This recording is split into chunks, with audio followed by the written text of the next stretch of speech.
A conta atrás xa está en marcha en Cambados. En 19 días o Concello mergullarase na súa Semana Grande. Chegan, unha vez máis, as datas máis esperadas e máis sinaladas de todo o ano en Cambados, que é a Festa do Albariño.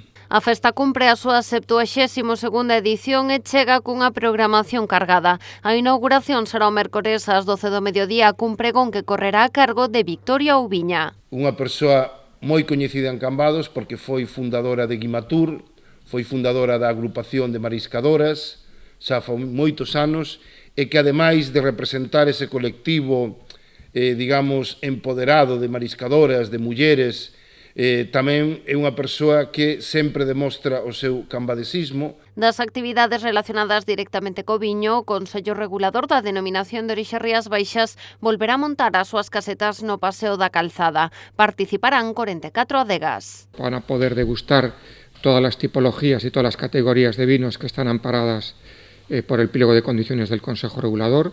Vinos tranquilos, vinos espumosos, vinos con crianzas, blancos, tintos. Outra cita importante do sector é a cata concurso na que xa hai 67 adegas inscritas. Ademais, o Salón José Peña repetirá como sede de outro dos pratos fortes, o túnel do viño. A entrada terá un custo de 25 euros e os asistentes contarán co apoio de sumilleres nas súas catas. Tenemos ya 65 bodegas anotadas y nosotros estimamos que tendremos cerca de 170 referencias, con lo cual batiremos los récords de todos los años. Va a permitir acercar a los amantes del vino a todas las tipologías y todas las categorías de vinos que se están elaborando ahora mismo en Rías Baixas. En canto ás actividades máis lúdicas e festivas, o Concello ten lista unha programación sen tregua. Haberá concertos de mércores a sábado na Praza de Fefiñáns con Derrapans, Miranda ou Brian Myers. Na Praza do Concello actuarán as orquestras. Ademais, haberá pasarrúas ou sesións DJ no marco da Nortada Electrónica.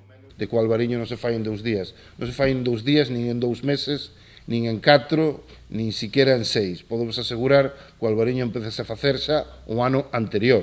O domingo 4 de agosto, día de despedida da festa, celebraránse o acto de nomeamento das donas e dos cabaleiros do capítulo Serenísimo, o xantar de confraternidade en Pazo Torrado e a entrega de premios aos viños gañadores da cata concurso. Feito de figurar como un dos 7, creo recordar, eventos que hai en Galicia de interese turístico internacional, sitúanos no mapa de forma moi salientable. Este ano, para as casetas do Paseo da Calzada, o Consello Regulador adquiriu 42.000 cataviños, os mesmos que se venderon na edición de 2023. Nesta festa do Albariño, como novidade, ademais do logo de Rías Baixas, a copa incorporará o de Cambados, cidade española do viño.